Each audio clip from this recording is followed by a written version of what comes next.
Hare Krishna, Krishna Krishna, Hare Hare,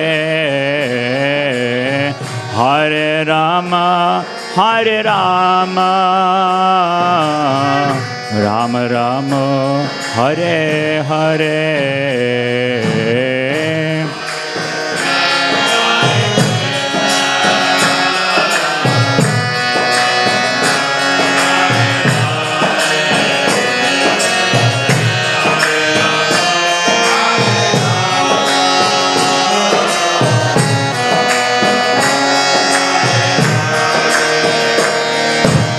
Hare Krishna, Krishna Krishna, Hare Hare, Hare Rama, Rama Rama, Hare Hare.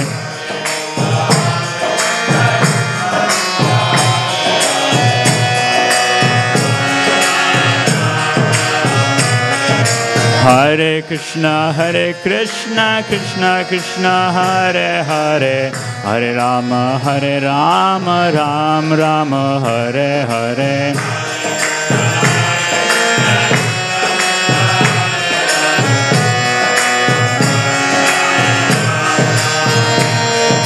Hare Krishna, Krishna Krishna, Hare Hare, Hare Rama, Rama Rama, Hare Hare.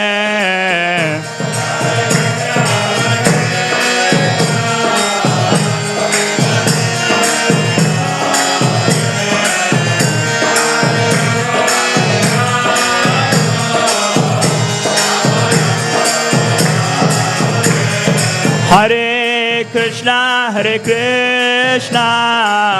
Krishna Krishna, Hare Hare, Hare Rama, Rama Rama, Hare Hare.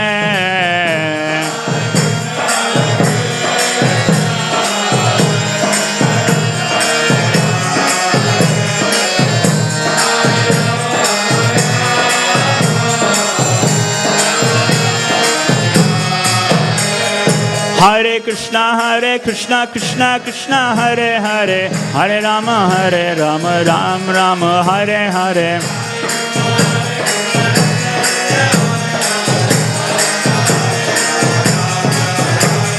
Hare Krishna, Krishna Krishna, Hare Hare, Hare Rama, Rama Rama, Hare Hare.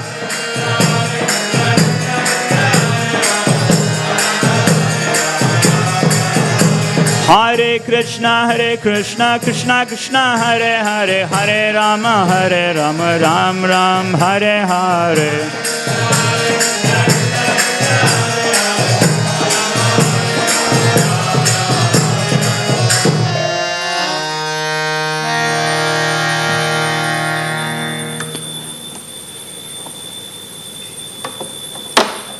Jai Vishnupada, Paramahamsa Parivrajacharya, Shuttarashta, Sriman Nrsimha Dasa, Abhayacharya Bhaktivedanta Swami Srila Prabhupada ki Jai.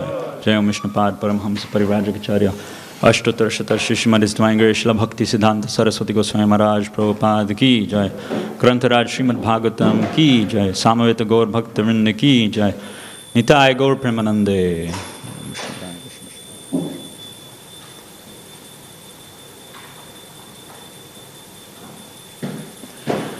Om Namo Bhagavate Vasudevaya. Om Namo Bhagavate Vasudevaya.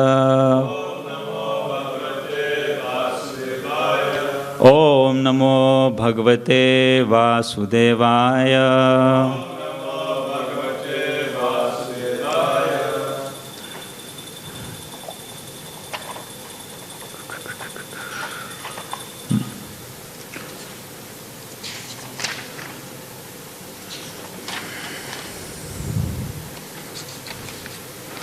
Okay, today we're reading from Canto 1, Chapter 19, the appearance of Shukadeva Goswami, texts 9 and 10.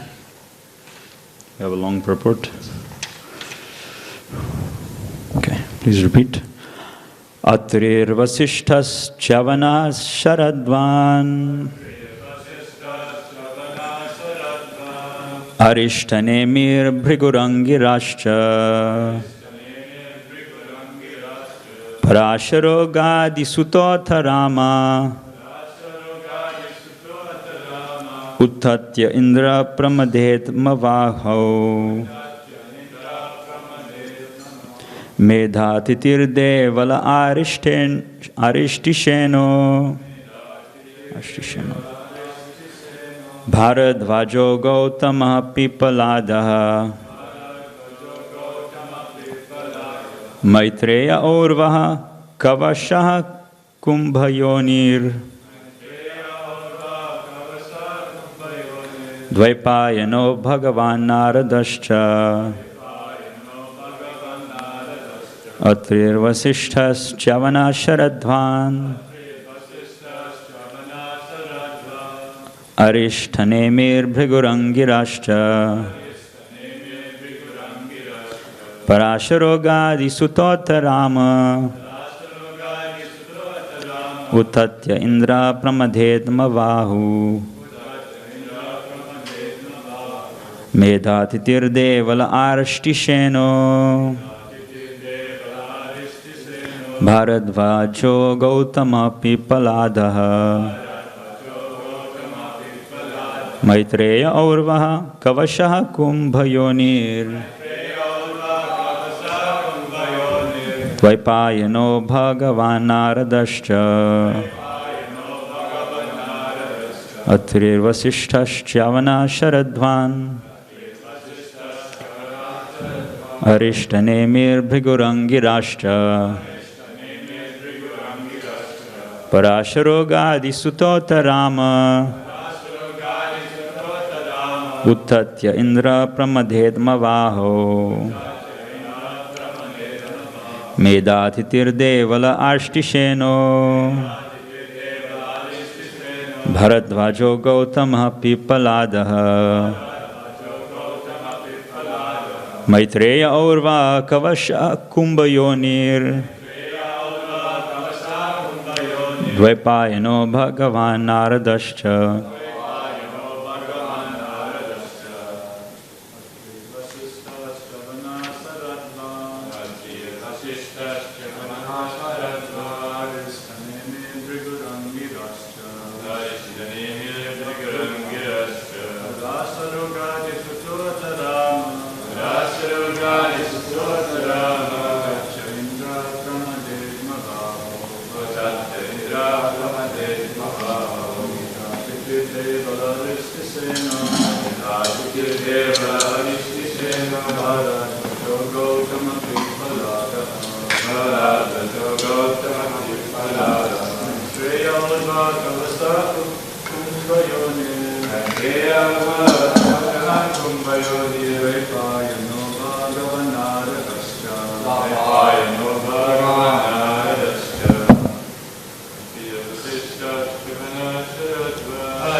Okay. Translation and purport by His Divine Grace A.C. Bhaktivedanta Swami Srila Prabhupada. Srila Prabhupada Ki Jai. Translation.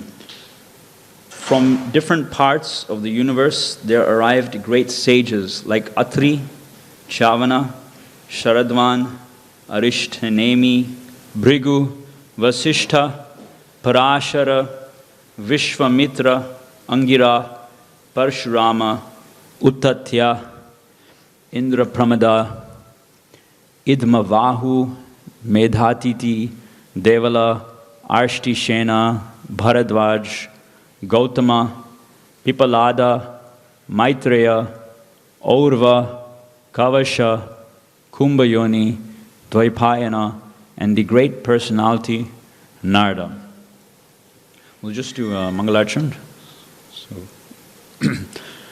Om Jnana Timirandasya Jnananjana Shalakaya Chakshun Militam Yena Tasmai Shri Gurave Namaha Shri Chaitanya Manobishtam Stapitam Yena Bhutale Swayam Rupa Kadamayam Dadati Swapadandikam Vandeham Shri Guru Shiyuta Padakamalam Shri Gurun Vaishnavamscha Shri Rupam Sagrajatam Sahagana Raghunathanvitam Tam Sajivam Sadvaitam Savadutam Parijana Saitam Krishna Chaitanya Devam Shri Radha Krishna Padan Sahagana Lalita Shri Vishakhanvitamscha Hey Krishna Karuna Sindhu Dinabandho Jagatpate Gopesha Gopika Kanta Radha Kanta Namostute Tapta Kanchana Gaurangi Radhe Vrindavaneshwari Vrishabhanu Sute Devi Pranamami Hari Priye Vancha Kalpatarubhyasya Kripa Sindhu Bevacha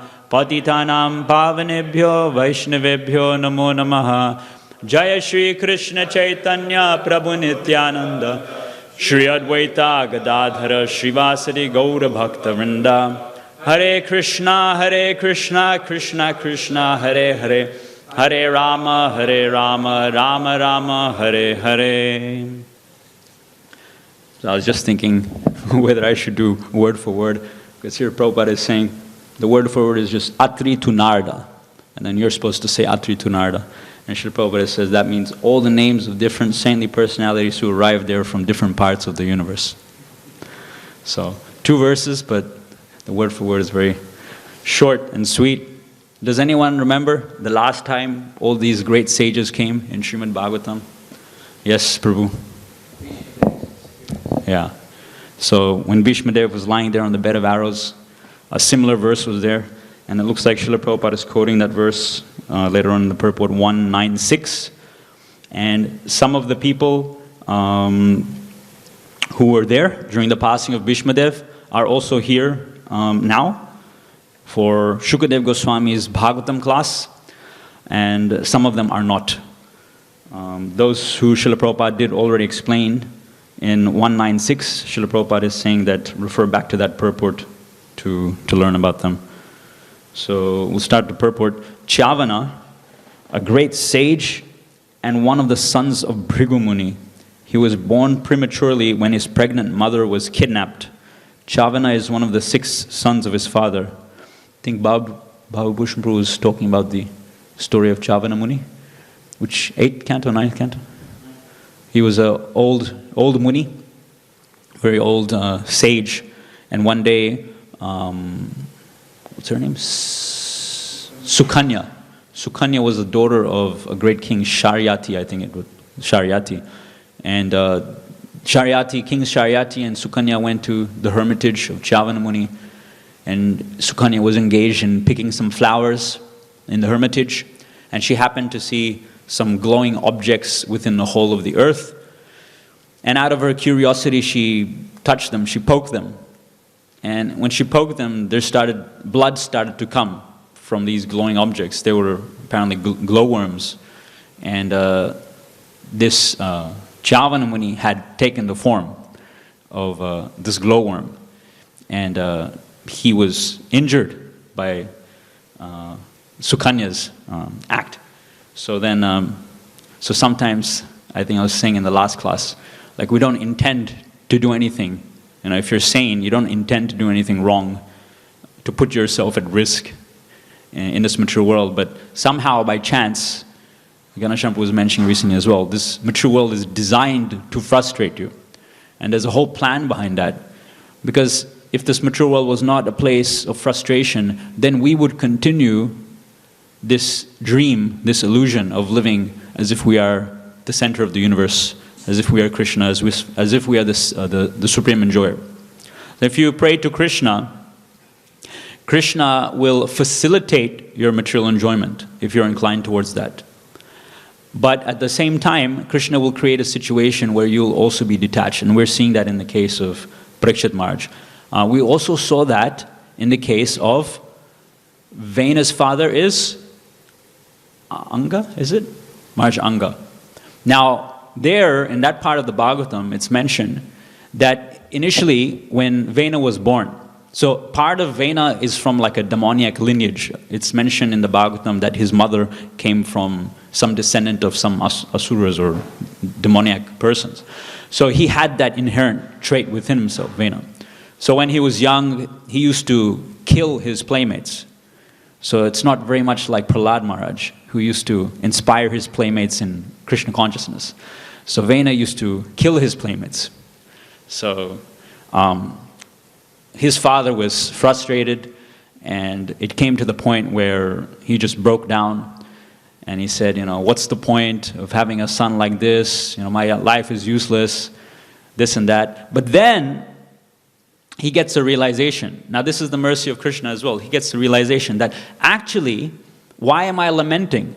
This is a benediction given to me by Krishna to have a son like this.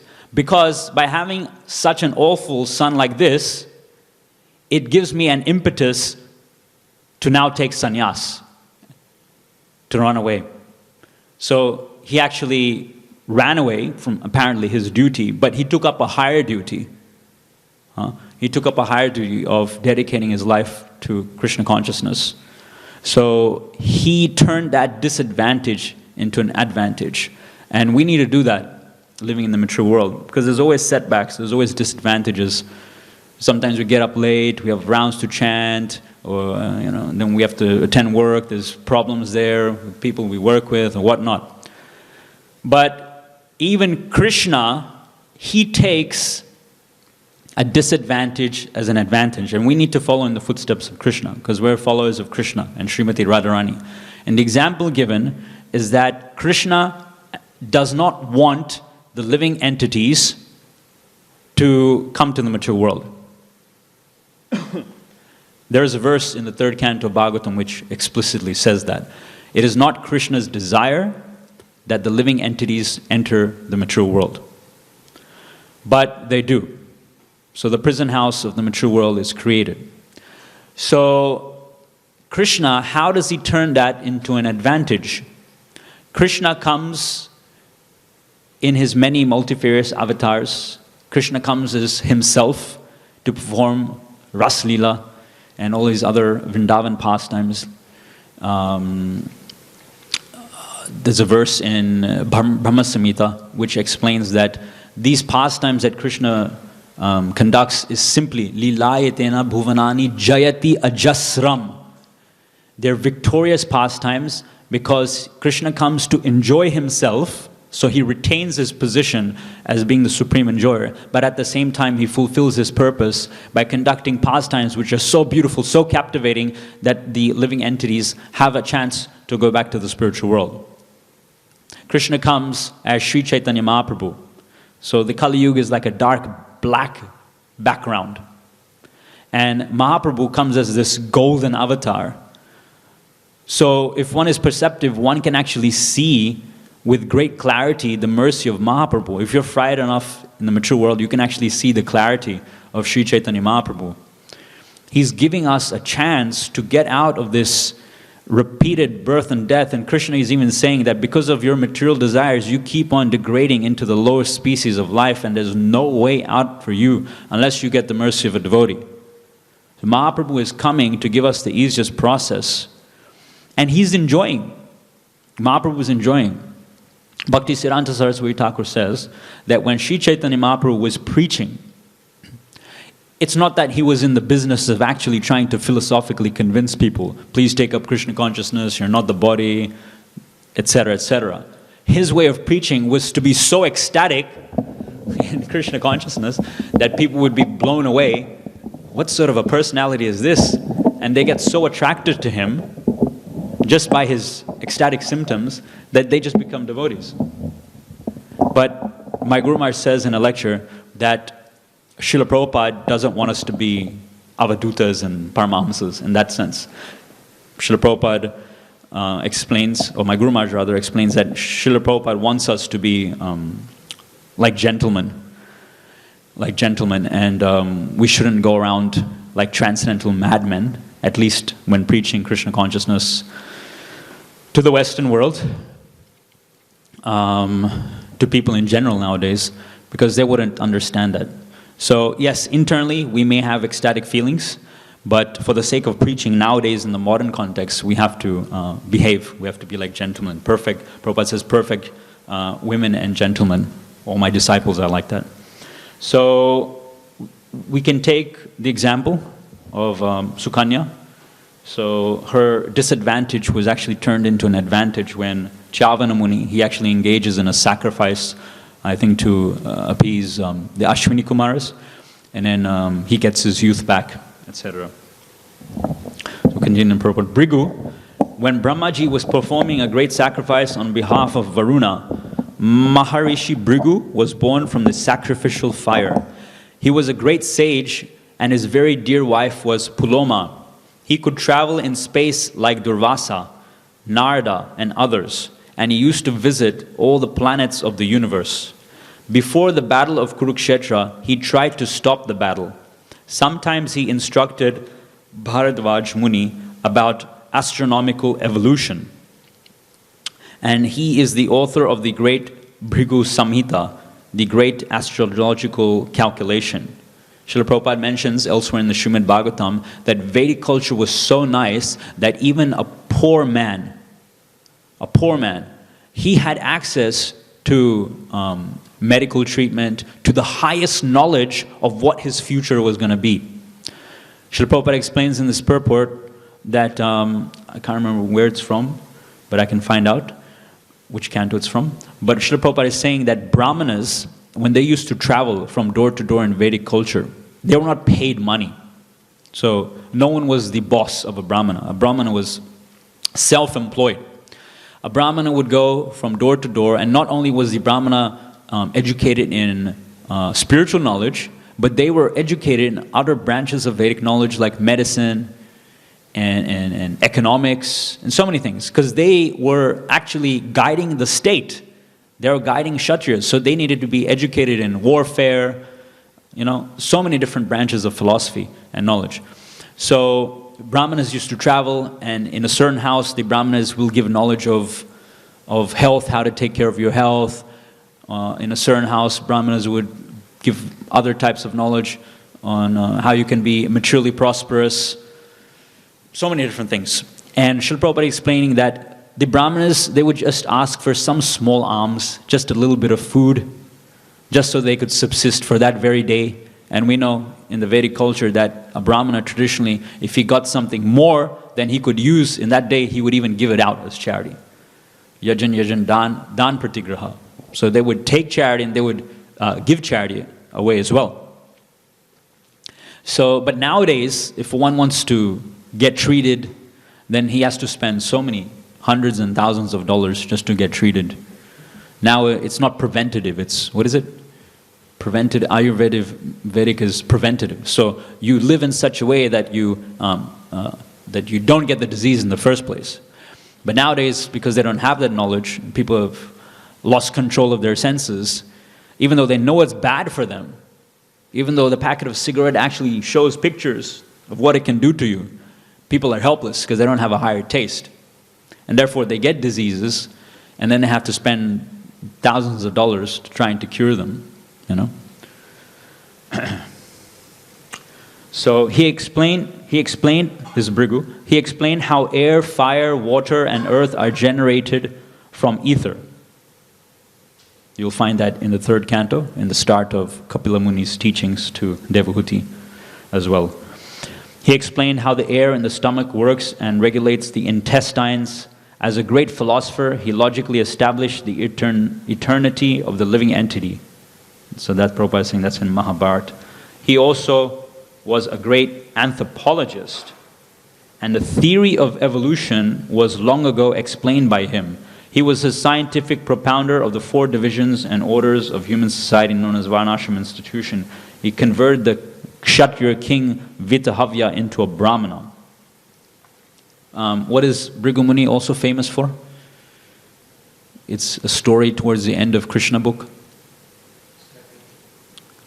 Yeah. What did he do? He punched, kicked rather, kicked Vishnu in the chest. Why was that done? To establish Vishnu as the supreme deity out of the three deities, Brahma, Vishnu and Lord Shiva. Vasishta, see Srimad Bhagavatam 196. Parashara, he is the grandson of Vasishta Muni and father of Vyasadeva. He is the son of Maharishi Shakti and his mother's name was Adrashyati. This is very nice, you just by reading Srimad Bhagavatam and the lineages, you can get so much faith. Like, it's not possible for someone to make this up. Like, my brother, he went to Belgium. He was doing some course in Radhadesh. And from there, he got some posters. And I saw it in his room, like really big posters put up. And the massive in size, like, see these green squares? Like, here? It's like something like that. That's how big the size of the poster is. And the poster has all the, like this, it starts with Brahma, and then the 10 sons of Brahma, the Manasaputras, and then their wives and their children. And the whole chart is just full of names, like hundreds of names. And these names, once Bhakti Rasayana Sagar Maharaj was explaining, cross-referencing. He gave the example of Vitrasura.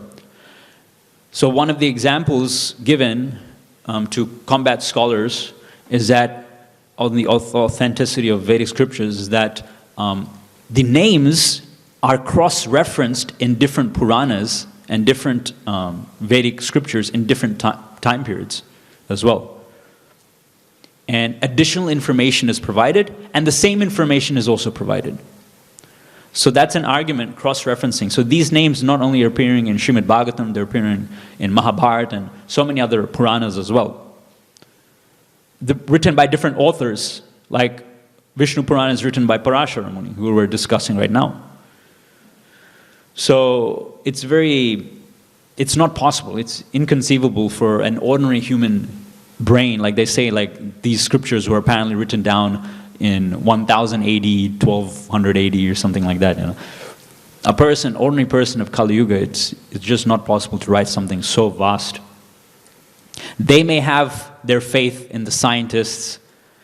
Like when I was working at CSIRO, then that time, my mentor, I was doing my thesis there when I was at university in my penultimate year.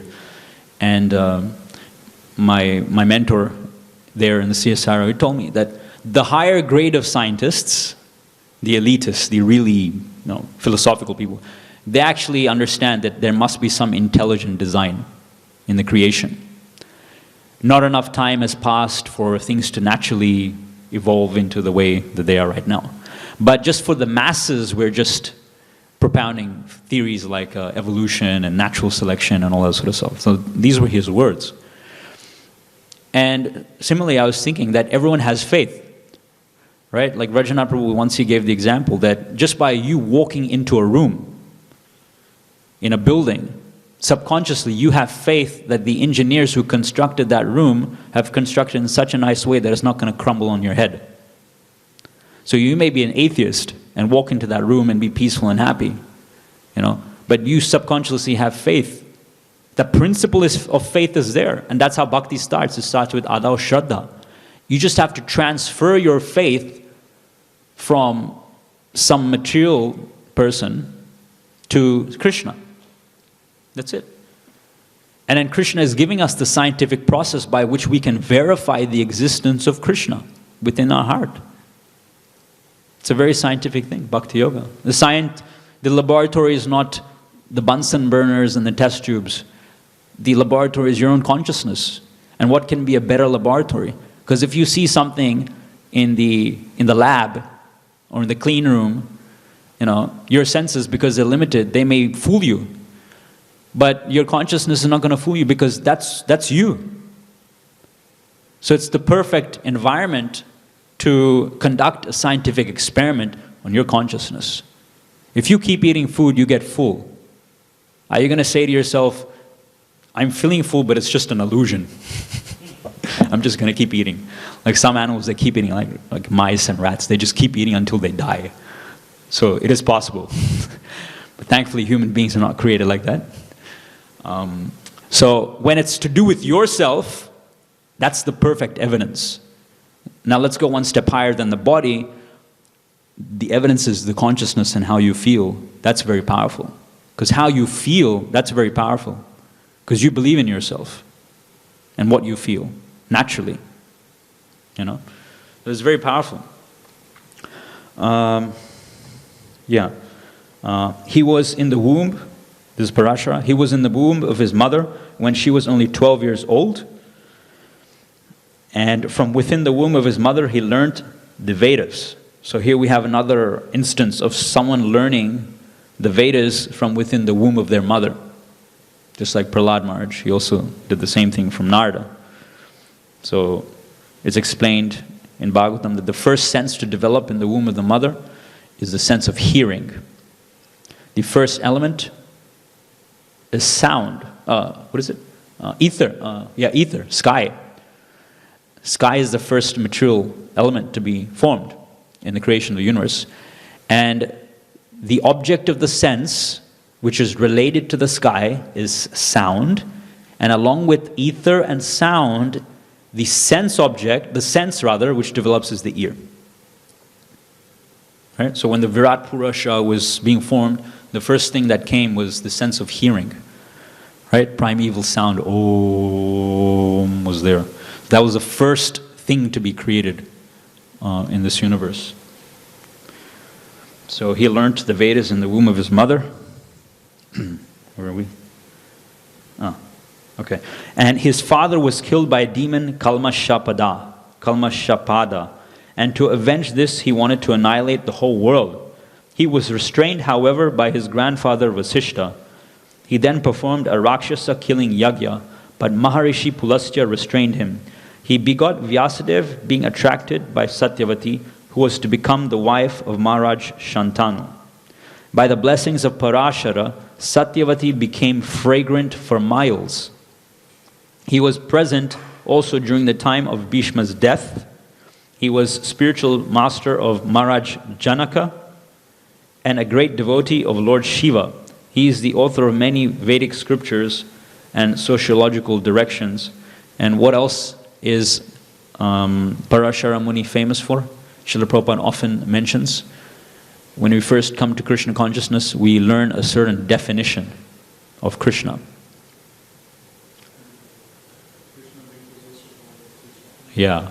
So, Bhagavan, right? We learn Krishna is Bhagavan.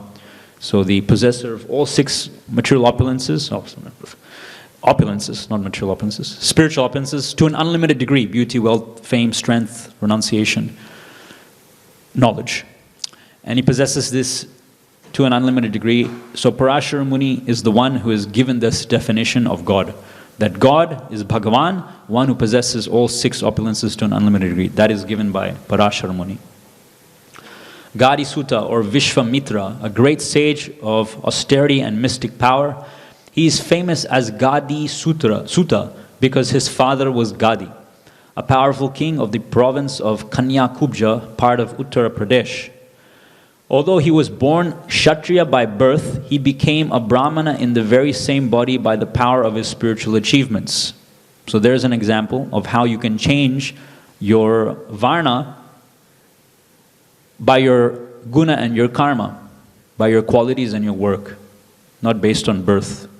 He didn't lament Vishwamitra, oh, I'm born as a Kshatriya, and here I'm seeing Vasishta, such a powerful Brahmana. He's able to defeat all my army just with a cow called Nandini, and the power of the Brahmanas is so strong. So he actually put in the effort. He changed his mode of work. He started doing tapasya, and he became a Brahmana. So one can do that. One can change. That's the original Varnashram system that Krishna set up by guna and karma.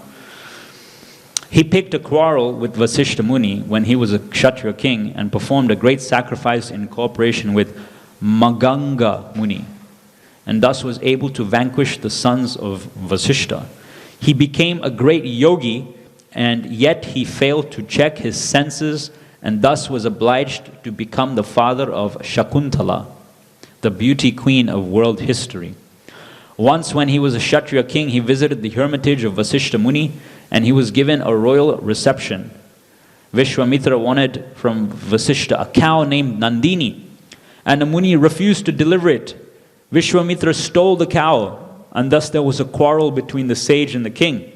Vishwamitra was defeated by the spiritual strength of Vasishta, and thus the king decided to become a Brahmana. Before becoming a Brahmana, he underwent severe austerity on the bank of the Kaushika. He was also one who tried to stop the Kurukshetra war. Angira is one of the 6 mental sons of Brahma and the father of Brihaspati. Brihaspati is the learned priest of the demigods in the heavenly planets.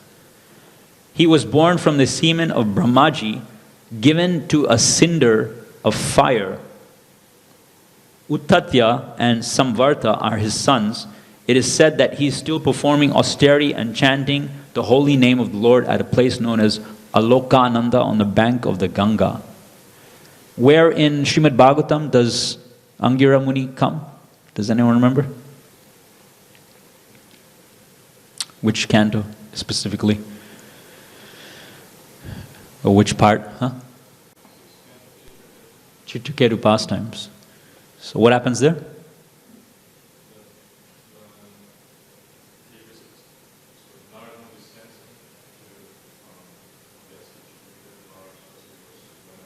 Yeah. So Harsha Shoka, the son who gives both happiness and distress to Chitraketu, he was born, and then after, some time, the queens, they poisoned the son, and the son died. And then there is the dead body of Harsha-shoka, and the king Chitraketu is lamenting. At that point, is it Angira Muni by himself or Narada Muni as well? I think both of them come.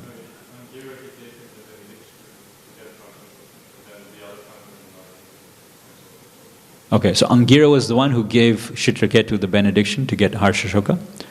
But then, I think they both instruct him on renunciation.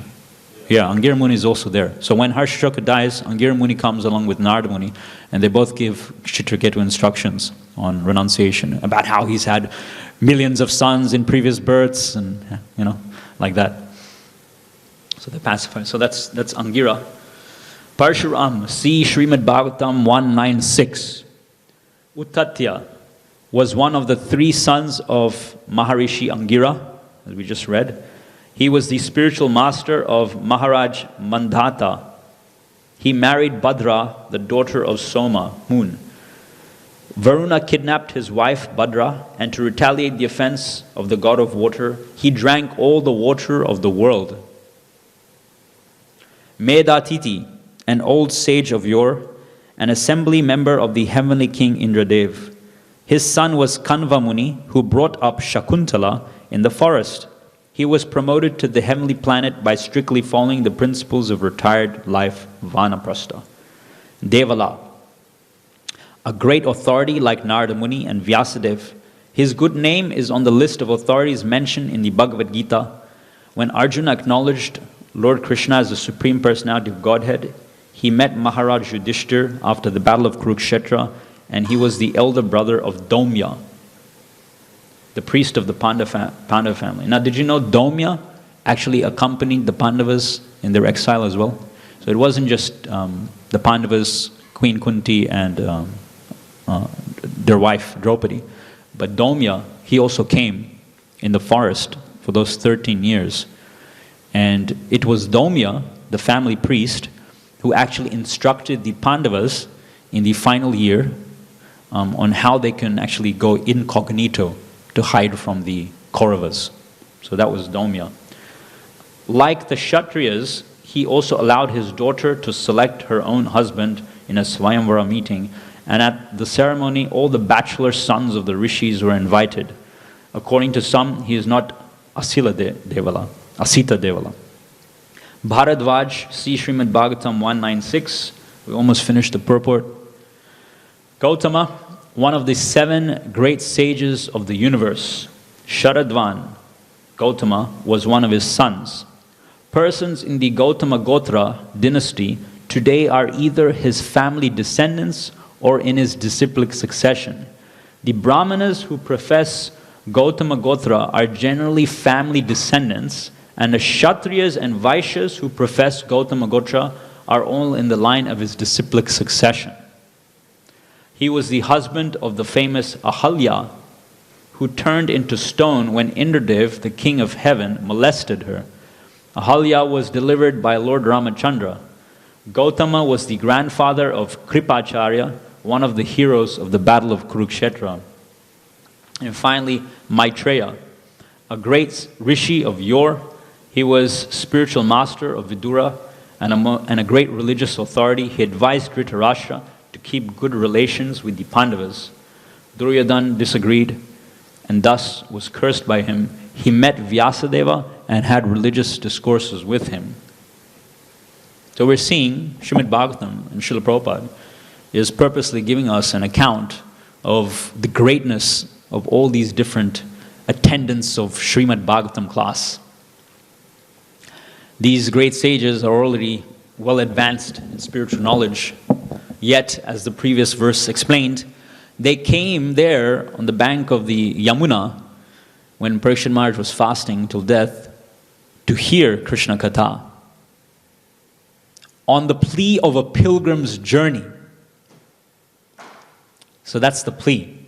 So if you want to hear Krishna Katha, if you want to come to the temple, then you can make a plea of making a pilgrim's journey to the temple. I want to see Gopinath, I want to take some prasad, but the real intention is to come here and to hear. Because that's a verse in Srimad Bhagavatam, that if one goes to a place of pilgrimage just to take a bath, but does not hear from the saintly persons in that place of pilgrimage, then one is simply a gokhara, a cow or a donkey or an ass. So all these great sages are leaving their services, their occupations, whatever they're doing, wherever they are, and they've come.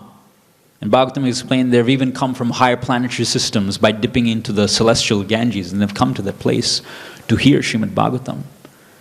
So anything can be tolerated by good association. And we need to tolerate birth, death, disease, old age, and the best way to do that is in the association of devotees. I was telling one devotee yesterday that if one separates himself from the association of devotees, either in terms of intimacy or in terms of distance or whatever, if one doesn't make enough effort to be in the association of devotees, then one starts to think, the tendency is there, that whatever he is doing is great. It's greater than others. That pride comes in. But when you keep yourself voluntarily in the association of devotees, you realize how insignificant you are. You realize that there's so many other devotees who are doing such better quality of devotional service than you. But when you're away from the devotees, you don't think like that. And I'll just finish quickly, in 1 or 2 minutes, with a story that Bhakti Rasayana Sagar Maharaj, he told once. It's a very nice story about a kingdom, and in this kingdom there was a king, and he had a daughter who was of marriageable age, and this particular daughter, somehow she had an attraction to get married to a sadhu. So the king arranged all the sadhus of the kingdom to come to the palace so that they could choose. So it was mutual. So the princess would say yes, and then the sadhu also had to say yes, okay, I agree to marry your daughter. So hundreds and thousands of sadhus came from the kingdom. And there was a thief in the kingdom. And he thought, this is a great opportunity for me to get rich. All I got to do, I don't have to rob anymore. I don't have to steal anymore. I just have to get married to this princess. Hey, and I'm a prince, So he dressed up as a sadhu. And he stood in line, and he happened to be at the end of the line. And then one sadhu was coming, before the king and the princess, and they're looking, and each time the princess or the king asked the sadhu, "Would you like to marry my daughter?" The sadhu would say no. He would politely refuse and say no, sorry. And then he would move on. And the next sadhu in the line would come and he would say no. And initially this thief was thinking, these guys are so stupid, these guys are so crazy. What a nice opportunity, to get rich, to be materially prosperous. But then, as time was passing, each sadhu was saying no, no, no. Then this guy started to have doubts in his mind. Why is everyone saying no? So it came to his turn. He was like the last person in line. And he could have, said yes. But he didn't know why, but something just told him, I have to say no as well. So he said no as well. So initially his desire was to go there to get married. But by the association of these sadhus, against his will, he said no. So he didn't get entangled in all that, because if he got entangled, then it would not be good for his spiritual life. He was not spiritually trained to deal with the material world.